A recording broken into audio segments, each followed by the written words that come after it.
guys, it's Kimberly. I have not done that intro in a very long time. But before we jump into this video, I just want to talk about the uptick in Asian American hate crimes that have been happening in the US over the past couple of months, I believe. Just like I used my platform to spread awareness about Black Lives Matter, I'm here to also spread awareness about Stop Asian Hate. I will be linking resources down below in the description box so you can help educate yourselves and your loved ones and those around you, because these things just don't go away. So we kind of need to stay educated and informed so we can help the Asians in our communities. So yeah, everything will be linked down below in the description box. So if you're new here, my name is Kimberly. I'm 20 years old and I've never been in a relationship before. But you know, I'm not mad about it. Before we start with the whole get ready with me while I just talk about relationship stuff, I'm gonna show you guys a picture of the makeup I'm trying to recreate, because I always try and recreate a makeup look, mainly K-pop idol makeup looks, because why not? So here's a picture of the makeup look I'm trying to recreate. It is Jennie from Blackpink. Sorry, I have not talked in front of the camera like this in a really long time, so. But yeah, it's blue. My hair is blue. Coming back at you guys with a different hairstyle. My last video, my hair was black and gray, and now my hair is in box braids and it's blue. So, life updates with Kimberly. Anyways, without further ado, let's jump into the video. If you're new here, I never really say the products I use while I film the Get Ready With Me. I kind of just do my makeup and I talk. So the first topic I'm going to touch on is crushes, because I feel like most people have had crushes in their lifetime. So I can confidently say that like the first crush I can like dead ass fully remember was Nick Jonas from the Jonas Brothers, and I'm not ashamed about it, okay? That man was fine. Especially when he said red dress that way in the song. Yes, you know what I'm talking about. In all seriousness, I've had multiple crushes, like a lot of crushes, like an embarrassing amount of crushes, and like they've never gone anywhere, and like at the time being it sucked because it was just like, wow. Take a shot every single time I say wow. I'm waiting for it. I know I'm gonna say it a lot. Wow. No one thinks I'm cute. That's kind of disrespectful.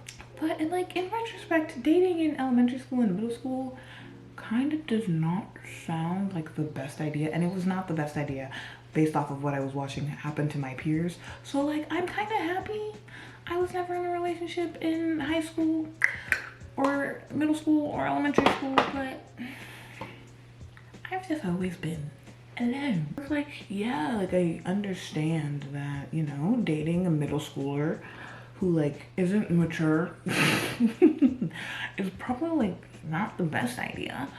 But like you can't help but feel a little left out that like all your peers are like doing all this and you're kind of just sitting in the corner reading your fan fictions. And even when I would, should I use a brush? I should probably use a brush for this.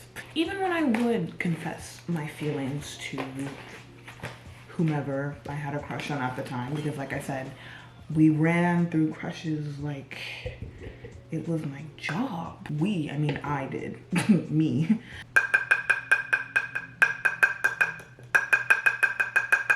So when I would confess, that's a lot of powder.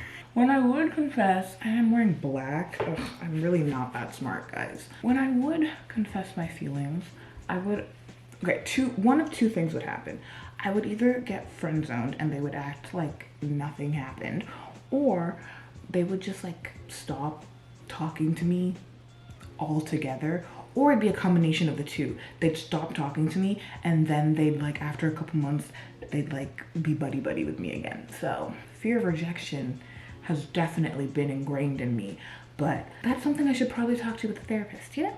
And like when they friend zoned me, it like physically hurt. Like it was like very like, I didn't know it could physically hurt to get friend zoned. Like I said, like I kind of like am not mad that like nothing ever went anywhere, because even though middle school was a traumatic experience and I can remember very little about what happened to me in those years of my life, I was was definitely not in my final form, and I was definitely very insecure, and I'm still not in my final form yet as a 20-year-old. So it's kind of just like God / the universe telling me, Kimberly, you're not ready for this shit yet. And like, I wish the universe was not so fucking blunt with me. Like I said, in middle school, I was very like insecure. I had just gone through like a growth spurt. My hair was falling out because I permed it, right? I relaxed it. I am permanent. I relaxed my hair. So my hair was falling out because I thought like to be pretty, you had to have straight hair. Don't you just love Eurocentric beauty standards? So I was just kind of going through it. And also, like I said, I can't really remember middle school, whether it's because I have a very bad memory or because it was traumatic. That's for you to decide, because I really, like, I'm not even joking when I say I don't remember what happened. I really don't. Speaking of middle school, I'm literally jabbing myself with a sponge. I think rolling it out helps. Anyways, I'll never forget, I don't know if middle school boys still do this. If you know a middle school boy, or you're a middle schooler watching this, do boys still do this thing where they like, a random boy will come up to you, mainly like in the cafeteria. That's how it happened at my school. They'd come up to you and they'd be like, hey, so-and-so, my friend, and then they point to their friend over there likes you. And then you look over at the friend in question that has so-called feelings for you, and they look horrified. They look as if you slaughtered their firstborn child or something. It was a time. And then when you can clearly see that they're like a little uncomfortable with like what their friend had just done, like everyone being like that friend group would just start laughing hysterically. Was that a universal experience for everyone? Please let me know down below in the comments, because I kind of need to know. I kind of need to figure this out. But like that whole experience, I'm pretty sure that happened to me at least 3 times. Why was I fun to pick on?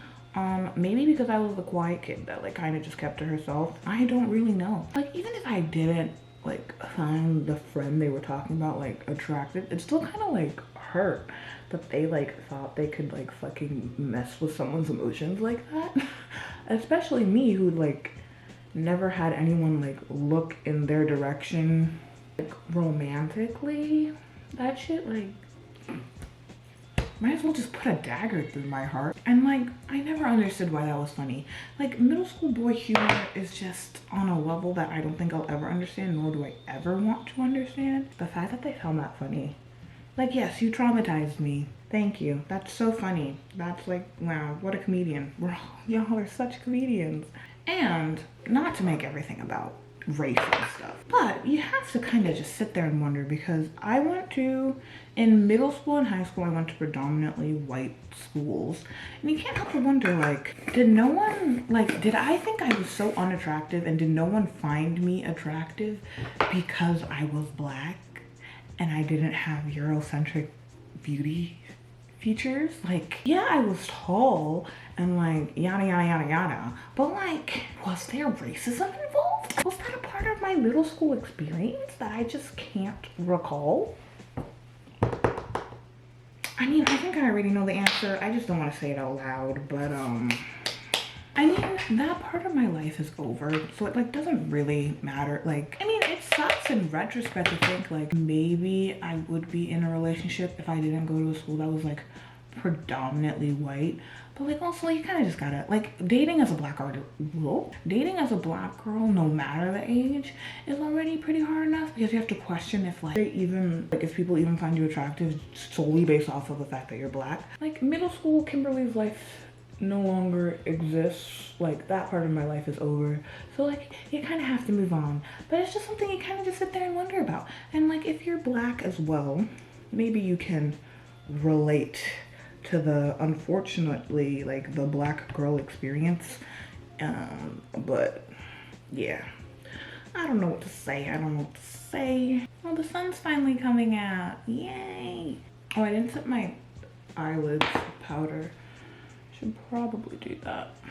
I don't think that's lopsided anymore. Maybe it is. I can't really tell. But now that I'm done with my face, let's move on to the next topic, which is what I find attractive versus deal breakers. But first, let's get this eye look started. So the first couple of things I find attractive are very basic, but like, I mean, I would hope the average human would be able to live up to these standards. Be funny. I like people who are like funny, nice, caring. If you have a pretty smile, best believe I'm gonna find you very attractive. I would prefer someone who's taller than me. I'm only 5'10". I say I'm only. I'm 5'10". I'm pretty sure the average man in the States at least, is also 5'10". So that's lovely. But 5'10", I would date someone who's 5'10" and up. Like, I mean, I'm not saying like height is like a deal breaker, but I don't see myself as someone who's 5'6". It is what it is. I'm so sorry. Someone who likes to travel. Okay, so I was supposed to study abroad this semester, but of course, I don't like this brush.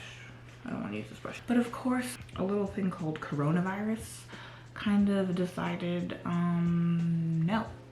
So when it is safe to travel again, and hopefully when I have my vaccine, if you are able to get vaccinated, I highly recommend it. Please and thank you. We don't support anti-vaxxers on this channel. That was kind of like a side tangent. But anyways, I would like to travel.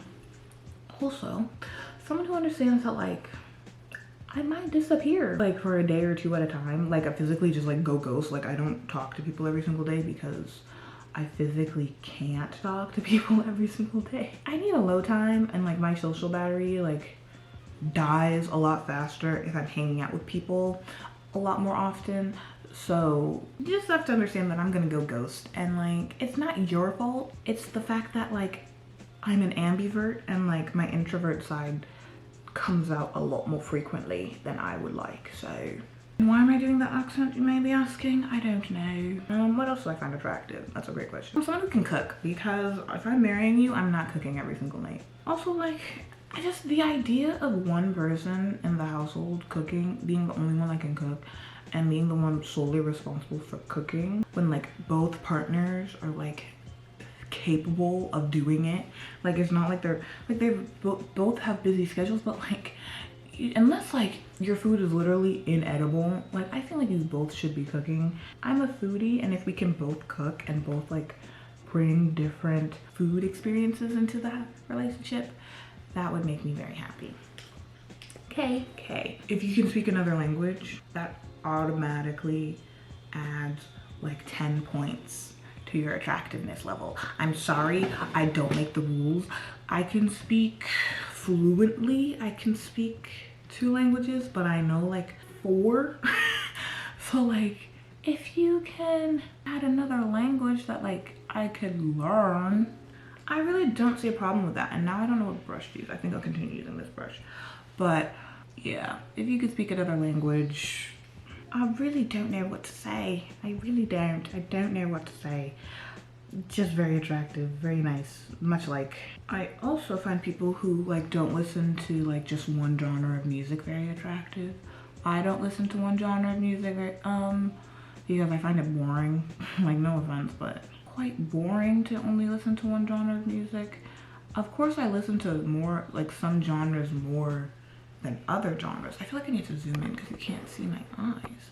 Like, obviously I like some genres more than others, but if we can have like a well-rounded taste in music, there's no harm in that, I don't think. If you listen to a lot of genres of music and different types of music, and you can put me on to different artists that I've never listened to before, can you tell I like really like music? I'm down for this. I wish the lighting in my room on campus was a little better, but okay, now on to deal breakers. I feel like you can't see. Sorry, my camera was overheating because I'm just so attractive. I'm just kidding. I'm kidding. I'm kidding. I'm kidding. But now on to what I find, like, what are deal breakers? For me personally, first of all, clingy. If you're clingy, the relationship is not gonna go very far. I'm not a very touchy person. Like, I'll give hugs from time to time, and like I'll try my best, but like I don't like to be touched. I don't like clingy people. Ooh, clingy and touchy are 2 different things. Let's stick with clingy. But listen, if you've been in a relationship, or if you're like a relationship counselor or something, you can like honestly answer this question in the comments. But like, this probably means I'm just like not ready for a relationship. But anyways, ooh, the left eye is going horribly as usual. I physically cannot see you every single day because I will go insane. And if I'm going to see you every day, it can't be for more than like a couple hours at a time. Ugh, this eye is like, this eye always causes issues. Truly and honestly, like if you can hang out with your significant other every single day, like basically all day, every day, how do you do it and like not go insane? Like, genuine question. Like, people, if I'm around people for too long, like the tiniest things they do start to annoy me. So I remove myself from the situation so that way I don't start acting like really mean out of nowhere. Yeah, that's just something I don't think I could honestly ever do. Okay, and I guess jumping off of clingy, I don't like touchy people. I don't like being touched in general. For most instances. People who like enjoy like PDA, that's not for me. That is really not for me. I'll hold your hand, maybe. But other than that, I'm not a very touchy-feely person, so. Especially in public, so. Yeah, that's another deal breaker. I feel like it's just like the shape of this eye is different. I don't understand what's going on here. I'm gonna leave that eye alone because it's gonna start to annoy me even more. And my camera's overheating again. This is gonna be a long filming day. I think we all collectively just need to ignore my left eye and focus on the beauty that is my right eye because I can't fix this. Moving on from clingy, I mean touchy, I don't like people who aren't clean. I mean, I'm not the most clean person, especially when I'm going through like depressive episodes, but like just a certain level of cleanliness wouldn't hurt. Next, our values don't align. Obviously, like if you're sexist, homophobic, racist, etc. Yeah, that's not gonna go very far. What's another one? If I meet someone in the States, like I can't be with someone who wants to stay in the States forever.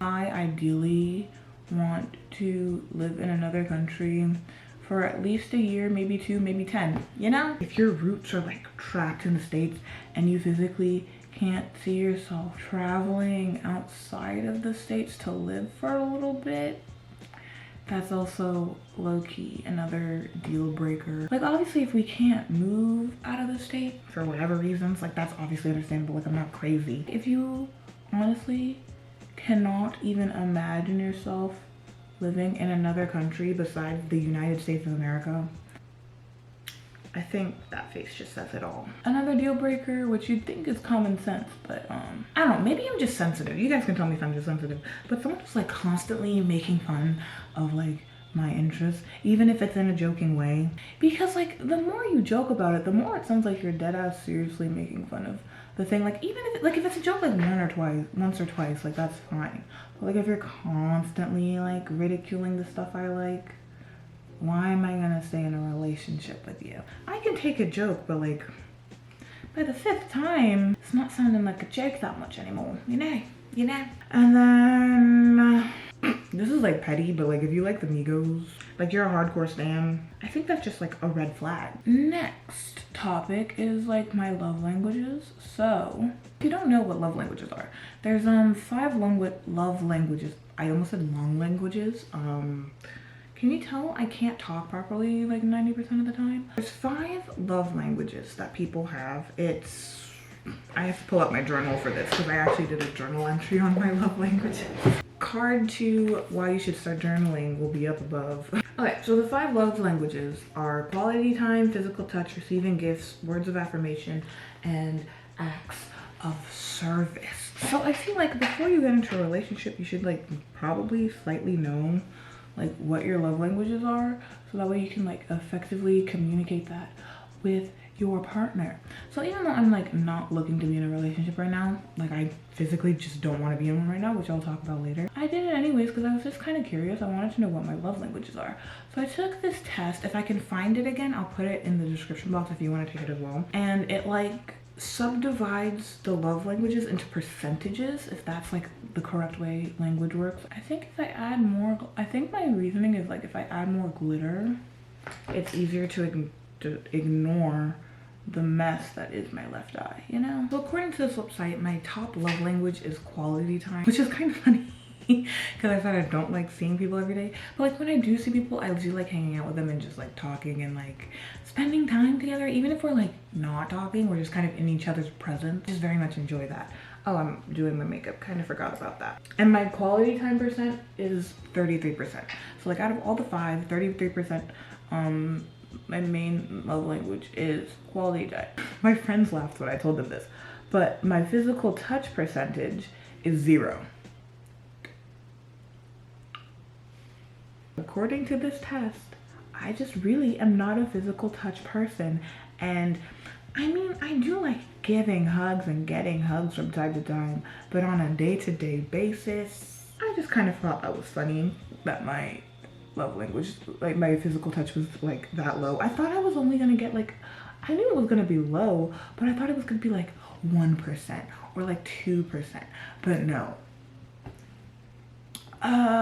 So I'm gonna have to make that very clear before I start like any type of romantic relationship, because yikes, to say the least. Oh, and then like I should probably go through the other percentages. So like I said, quality time 33%, physical touch 0%, receiving gifts 17%, words of affirmation 23%, because I doubt myself a lot. So if you could like reaffirm that like I'm not an idiot, that would be great. And acts of service 27%. Even if we weren't in the middle of a panorama, how would most people find relationships, especially in today's day and age when like meeting people is not the same as like when our parents met each other, you know?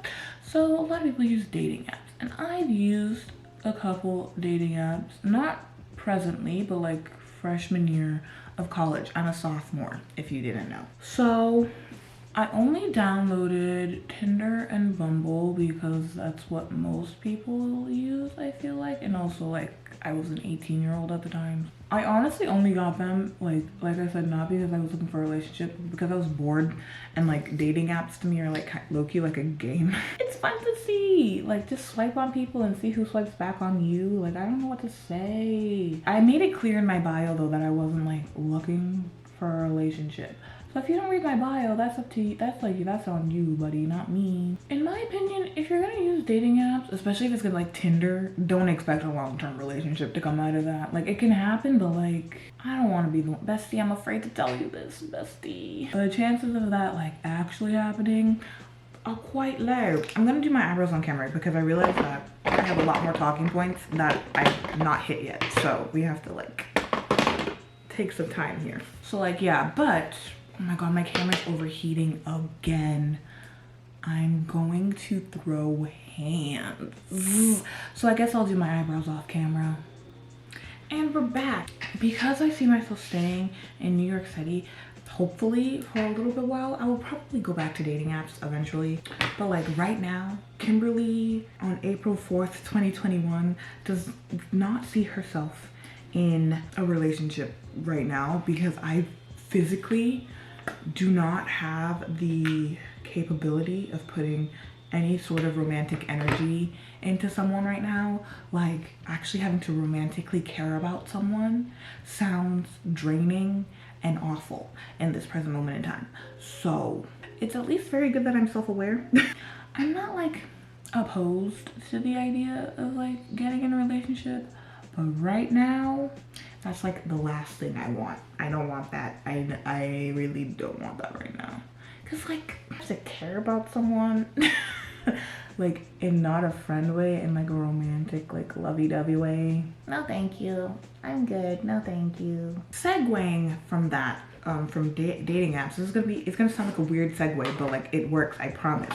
So I've only ever used dating apps in college. So I have talked to college boys, but I've also talked to high school boys. So I'm going to be basically describing the difference between high school and college boys. Spoiler alert, there's not much. The best way I can describe the difference between high school boys and college boys is college boys are just high school boys that no longer live under their parents' roof if they're dorming on campus. They're still as immature as ever. So sorry if you thought it was gonna be different in college. I mean, obviously I'm saying, like, this is a generalization. Obviously there are some very mature college boys and even probably high school boys out there. I've never seen them. They seem like foreign concepts to try and grasp a high school boy being mature. Like, it just sounds wrong. But like, from personal experience, the boys at my university are a lot more attractive than the boys at my high school. So that's like great, I guess, but like, it's not by much. Sorry if you're watching this and you're a boy from my school. I put too much cloud paint. I always do this. I waste so much freaking product. But for the most part, college boys are still as toxic and manipulative as they were in high school. So, you know, keep your guard up, ladies, if you're attracted to men. Like, a lot of college boys kind of just want to hook up, and like, same for like college girls. So like, if you're just want to hook up with someone, you know, just make sure those intentions are stated from the beginning, so we're not getting into something that we didn't want to be in. Besties, KK. Just because they're a college boy doesn't mean they're any better or different than high school boys from your hometown. So just keep your guard up, and if you're looking for a long-term relationship, it could happen, but from what I've seen, it's not likely. it's not that likely. Again, going back to me, because I'm the star of this show, I personally would not date someone from my school. Because like, first of all, it's more likely that I'd see them every single day, and that is something I just do not want to participate in. Two, I feel like if I date someone who like goes to my school, it's very easy for me to become like codependent on them. I don't want our circles being mutual for the most part. Like, I want us to have our own circles, and like, makeup is creasing. My face makeup is creasing. Yeah, there's just a level of separation I want in any possible future relationships I do have in the future. And dating someone who goes to my school sounds like it would make that process impossible. Yeah, like, just seeing someone I'm dating every single day sounds like one of the most least appealing things someone could ever tell me. How am I gonna get married, you may ask? I have no clue. We will cross that bridge when we get there, okay? Okay. Wow, and I actually finished my last point when I did the last thing in my makeup. Wow, look at me. Well, look at me. Well, so that was my get ready with me, talking about like relationships and how I've never been in one before, and how I, like, in this current moment, don't want to be in one. And like, that's okay to not want to be in a relationship, just in case you did not know that. If you guys have any more like get ready, I think I have one more get ready with me topic that I haven't done yet, but if you guys have any more like topics you want me to like talk about fully in depth while I do like a makeup look, just leave them down below in the comments, and I will try and my best to like write a script. If you guys didn't know, I do script most of my get ready with me's, so if there's a lot of jump cuts, it's because I'm reading my script, because most of the time I can't think off the dome, so I do script my videos sometimes. But yeah, that was that. I hope you guys enjoyed. This makeup look did come out pretty well, so like, expect a Instagram post on my Instagram, which if you don't follow it, it's right here. You should follow me on Instagram. But yeah, that's all I have for today. I hope you guys are staying safe and you guys are healthy, and I will see you guys in my next video, hopefully. Bye, lovely.